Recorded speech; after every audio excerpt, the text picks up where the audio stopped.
Good morning, YouTube. I'm Teresa. Thank you for stopping by my channel. I just wanted to take a minute to talk to you about chickens. So my laying chickens that I have are in their second year, which means I'll be lucky if they produce one more year for me. And so I was able to hatch out chickens from the chickens that I have. Do I have an incubator? No. They're really expensive. I wouldn't use it enough for it to be profitable for me. So I looked on Craigslist, found this really wonderful person. She has a giant incubator, and for $1 an egg, I can incubate some of my eggs out. I took her 26 eggs and got 13 chickens out of that. That's still cheaper than what it would have cost me to buy the chickens already at like Tractor Supply or whatnot. So I just wanted to give you a peep at my morning routine. So I've already been up for a little bit, have some coffee.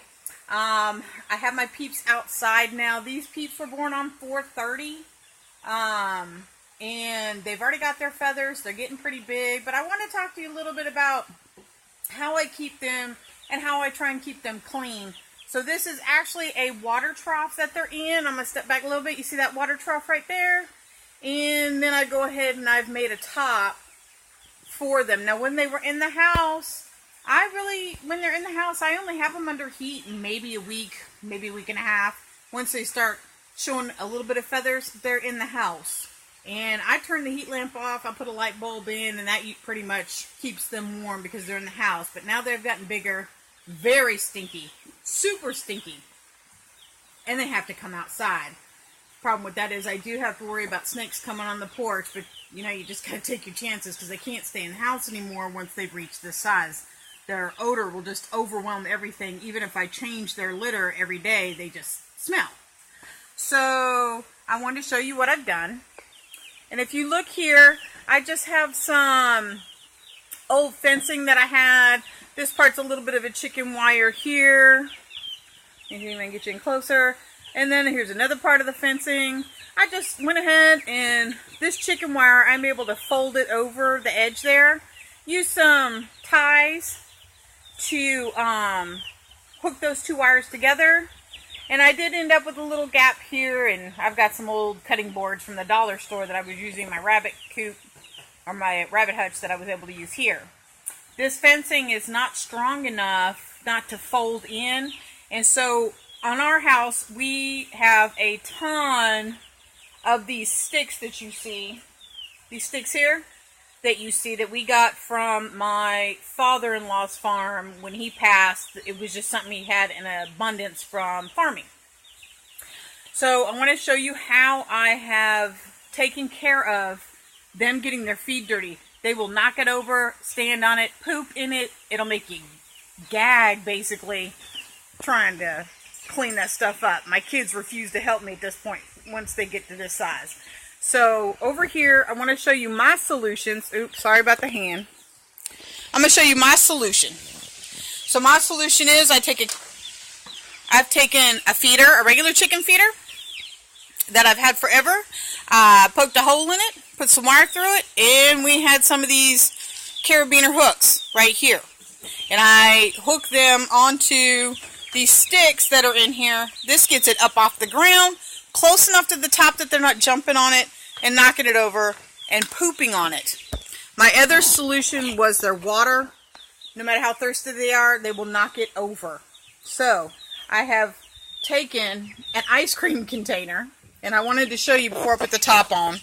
I've taken an ice cream container. I use a mason jar for my water, and then you buy like the little bottom here at your basic farm supply store. These are a couple bucks. I just cut a hole in this ice cream container so that it'll go down around the neck. This is going to allow me to hang it so that they can't knock it over and poop on it. And I'm going to go ahead, it's a little harder one-handed. There you go, there's my top. And then when I pick it up, which is a little tricky one-handed, I'm going to flip this over, and that's going to fill with water, and they can get their little heads in there, trust me. And it's just enough for them to get their beaks in there and get a drink of water. And I have also put, I just happen to have these in the house, these carabiners, but I would also use like the cheaper double hooks, you know, like a dog leash. I don't know what you call those. I also have the. So this isn't going to be easy one-handed. I'm going to tell you that right now. So I might not do it with the grace I would normally do it. I just put it in here. I'm going to pick one of my shelves here, and I'm going to hook that on there. Boom! Look at that. Do you see that? They're able to get something to eat. They can't stand on it, and they're not going to make a mess with that. I'm going to go ahead and grab my other one, my waterer. And this is a little trickier for me to do one-handed, but we're going to try. Hold on just a minute. So I had to pause just so I could get the waterer in there. I couldn't do that one-handed. And I have a stick closer to the end. What this keeps it from doing is they can only push it so far so they don't get it swinging hard. And that's it. That's how I do it. Let's see if I can get you a side view here.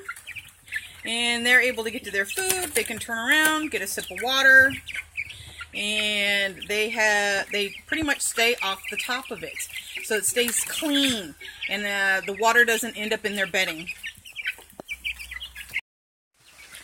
So thank you for stopping by my channel. I just want to take you a minute so you can see a quick peep at my morning, and this is how I'm starting my morning with these chickens. After this, I have to go out. I have to water and feed rabbits. I have chickens to take care of out in the big coop. I don't think I have to do anything with the horse today. I'll probably get hay within the next day or so. I'll probably bring you along for that to show you how I get a roll of hay in my barn. Not an easy feat, but I manage it. So thank you very much for stopping by. I'm home steady as I go. Like me if you like what you see.